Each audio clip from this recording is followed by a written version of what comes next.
मिस्र की जमीन पर 6 लाख स्क्वायर फीट में फैले ये पिरामिड करीब 4000 वर्ष पहले की कहानियों को जन्म देते हैं। इनकी खूबसूरत बनावट और अनोखी कारीगरी आज से करीब 4000 वर्ष पहले की तकनीक से हमें रूबरू करवाती है और बहुत सी अनसुलझी पहेलियों को जन्म देती है। इसके निर्माण में आए ये 70,000 किलो वजनी पत्थर उस वक्त की विज्ञान के होने के प्रमाण देते हैं और हमें आज से कहीं ज्यादा विकसित सभ्यताओं के होने का एहसास दिलाते हैं। कभी ये पिरामिड हमें उन लाखों मजदूरों की करीब 25 साल मेहनत का एक सफल प्रमाण दिखते हैं, तो कभी एक ऐसी दुनिया के होने का दावा करते हैं जो आज तक किसी ने देखी ही नहीं। तो चलिए आज हम इन पिरामिड को नजदीक से जानते हैं। आखिर कोई तो वजह रही होगी इनको दुनिया के 7वें अजूबे में शामिल करने की। हेलो दोस्तों, मैं दिनेश कटारिया और आप देख रहे हैं रहस्य टीवी राजस्थान यूट्यूब चैनल। यदि दोस्तों आप इस चैनल पर नए हैं तो चैनल को सब्सक्राइब जरूर करें। आज से करीब 4000 साल पहले मिस्र पर इजिप्शियन लोगों का राज हुआ करता था। ये लोग चित्रकला और कला मूर्तियों में माहिर थे। अगर हम पहली मानव सभ्यता की बात करते हैं तो वो इजिप्ट में ही देखने को मिलेगी, जो लगभग आज से 1 लाख ईसा वर्ष पुरानी मानी जाती है। अब सोचो इजिप्ट सभ्यता कितनी पुरानी है। इन लोगों ने अनेकों कला मूर्तियां बनाई, पर उसी के साथ अनेकों रहस्यों को भी जन्म दिया। एलियंस का होना, पिरामिड का धरती के सेंटर पर होना, आसमान के तारों के साथ इन पिरामिड का अलाइनमेंट करना, ये सब ऐसे रहस्य हैं जो आज भी विज्ञान को चुनौती दे रहे हैं। पिरामिड को लेकर लोगों के मन में एक थ्योरी है, वो है एलियंस। हाँ दोस्तों, क्योंकि इतने सारे स्ट्रक्चर और इस तरह की डिजाइन कोई आम इंसान बना ही नहीं सकता। पिरामिड की ऊंचाई लगभग 450 फीट की है और इसमें करीब 23 लाख के ये पत्थर के ब्लॉक्स हैं। पर हैरत की बात यह है कि ये कोई आम पत्थर नहीं, बल्कि हर ब्लॉक्स का वजन करीब 20,000 किलो से लेकर 70,000 किलो तक है। अब सोचो इतने भारी पत्थर कोई आम इंसान 450 फीट की ऊंचाई तक कैसे ले जा सकता है। उस समय तो आज जैसी ऐसी कोई एडवांस टेक्नोलॉजी थी नहीं, फिर इन ब्लॉक्स को इतनी ऊंचाई पर लाया कैसे गया और इतनी बारीकी से हर ब्लॉक को फिट कैसे किया गया। इसका जवाब है एलियंस। हाँ दोस्तों, जब रात के समय में इन पिरामिड्स को देखते हैं तो ये तारों के साथ कुछ ऐसे अलाइनमेंट करते हैं। इनसे जुड़ी एक थ्योरी है जिसे ओरियन बेल्ट कहते हैं, जिसका मतलब होता है आसमान के सबसे अधिक चमकीले तारे, और ये तारे हमें नक्षत्र आदि भी बताते हैं। पर सोचने की बात यह है कि ये कोई आम तारे नहीं, बल्कि दुनिया भर से कहीं से भी देखे जा सकते हैं। इन पिरामिड्स का इन तारों के साथ अलाइनमेंट करना हो ना हो, बाहरी दुनिया से आई इन प्रक्रियाओं के होने का एहसास तो देता है। कुछ आर्किटेक्चर मानते हैं कि ऐसा स्ट्रक्चर इतनी दूरी से साइन तब तक नहीं कर पाएगा जब तक वो वहां से इस दूरी को माप ना ले। ऐसा तभी संभव हो सकता है जब इन तारों से कोई इस दिशा को देख ना ले। और इस इम्पॉसिबल सी चीज को देखकर बहुत से थ्योरिकल मानते हैं कि पहले की दुनिया में एलियंस धरती पर आते थे और वो आए और उन्होंने ये पिरामिड्स बनाए।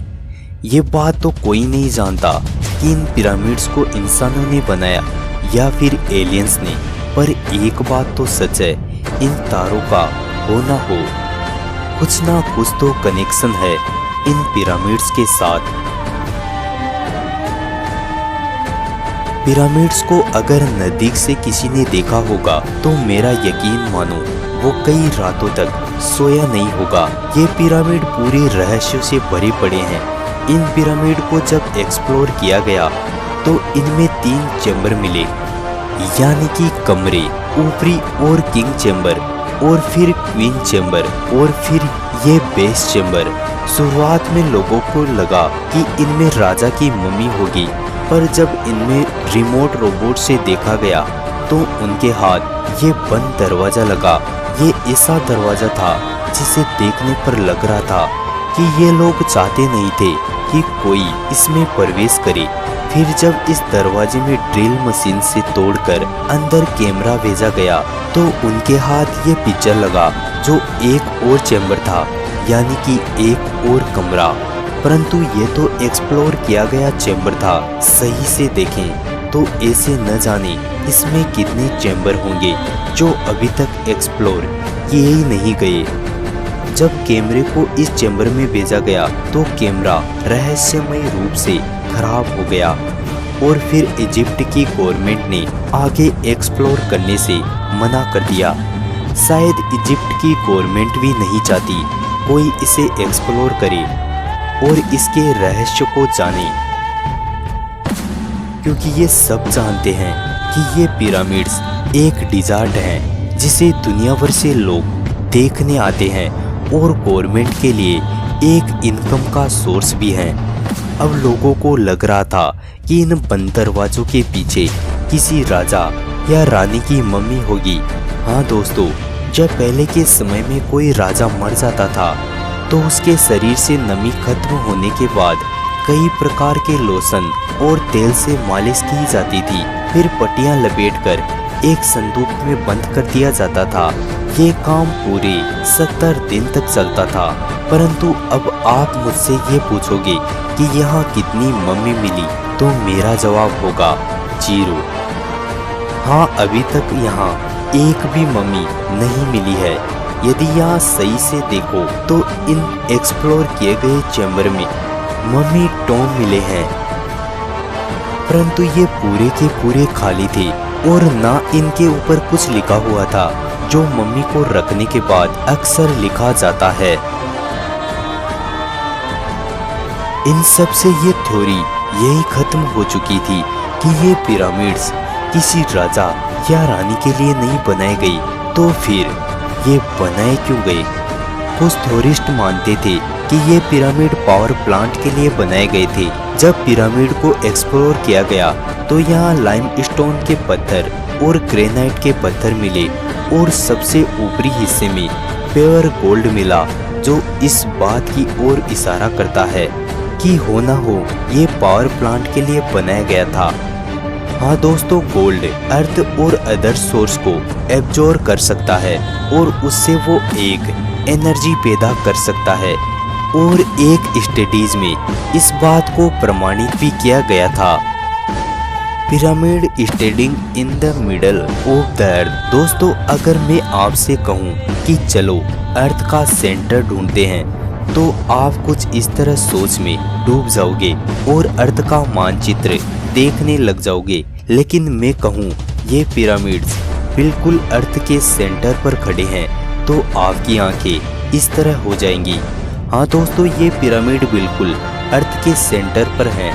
सोचने की बात ना, आज से 4000 साल पहले उन लोगों ने कैसे ज्ञात किया होगा, ऐसी कौन सी एडवांस टेक्नोलॉजी उनके पास रही होगी।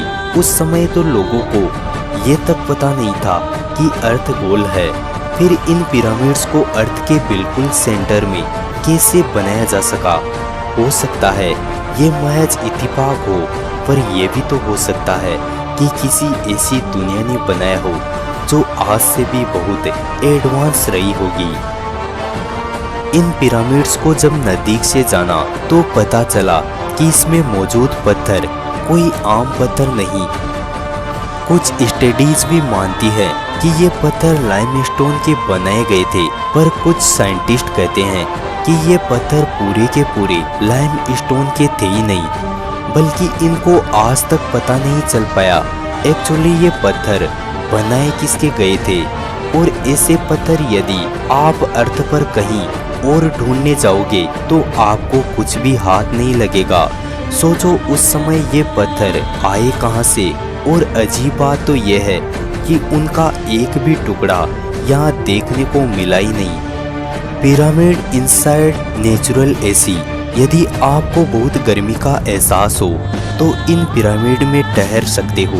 वहाँ जाने पर आपको 20 डिग्री तापमान में रहने का एहसास होगा। सोचने की बात है कि इन पिरामिड को इस तरह बनाया गया कि बाहर कितनी भी गर्मी हो लेकिन अंदर ये एक एसी की तरह होने का एहसास देते हैं। इन पिरामिड से अगर आप बाहर आओगे तो आपको काफी दूर तक एक समतल मैदान दिखाई देगा जो कि इजिप्ट डिज़ार्ट है। यहाँ गर्म हवाएं चलती रहती है जो कि एक बेहद ही गर्म इलाका है। सोचो उस समय कैसे इसके निर्माण के कारीगरों ने अनुमान लगाया होगा और ऐसी कौन सी टेक्नोलॉजी उनके पास थी जो अंदर के टेम्परेचर को स्थायी रख सकती है। कुछ तो थी इन पिरामिड्स को इतनी बारीकी से बनाए जाने की वजह। अगर आप पिरामिड्स की बनावट देखते हो तो वो कुछ इस तरह है, नीचे से चौड़ा और ऊपर से सिमटा हुआ। आखिर इस तरह की डिजाइन बनाई क्यों गई? तो इसका जवाब है अर्थक्वेक। हाँ दोस्तों, पिरामिड इस तरह डिजाइन किए गए थे कि ये किसी भी तरह के भूकंप को झेल सकते हैं। सोचने की बात है ना, उस समय जहाँ लोगों को पक्के निर्माण का पता नहीं था, उस समय ऐसी टेक्नोलॉजी कैसे विकसित हुई। पिरामिड्स का अर्थ के सेंटर पर होना, इसके अंदर नेचुरल एसी का होना, इसमें अज्ञात चैम्बर का होना, इनका तारों के साथ अलाइनमेंट करना, ये सब एक और तो इशारा करती है। दोस्तों, कुछ लोग मानते हैं कि आज से 4000 साल पहले यहाँ फिरोआज राजवंशियों का राज हुआ करता था और यहाँ के लोग अपने राजा के प्रति वफादार थे और करीब 1 लाख लोगों ने करीब 25 साल की मेहनत कर इन पिरामिड्स को राजा के लिए बनाया था। माना जाता है इन लोगों ने इन पत्थरों को भी यहीं बनाया और फिर ढलान वाले रास्ते से इन पत्थरों को करीब 450 फीट की ऊंचाई तक ले जाया गया था। यहाँ एक मूर्ति भी है जिसको आप सभी ने कभी ना कभी देखा जरूर होगा। माना जाता है ये मूर्ति फारस के राजा खाफरे की प्रतिमा है। पहले इस मूर्ति का ऊपरी हिस्सा दिखाई देता था, लेकिन कुछ शोधकर्ताओं ने इसकी खुदाई की तो वो सभी अचंभित रह गए। उन्होंने देखा ये मूर्ति सिर्फ एक ही पत्थर की बनी हुई थी जो कि करीब 240 फीट लंबी है। यह दुनिया की एकमात्र प्रतिमा है जो इतने बड़े पत्थर से बनी हुई है। हो ना हो, ये सभी संकेत इस बात की ओर इशारा तो करते हैं कि उस समय की सभ्यता आज से कहीं ज्यादा विकसित रही होगी। हमें ये सब सोचने पर मजबूर कर देते हैं कि आखिर हम तकनीक में उनसे आगे निकले हैं या फिर हमारा अस्तित्व तो उनके सामने कुछ भी नहीं। खैर, इजिप्ट के इस महान पिरामिड के बारे में आपकी क्या राय है? कमेंट बॉक्स में हमें ज़रूर बताएं। अभी के लिए अलविदा।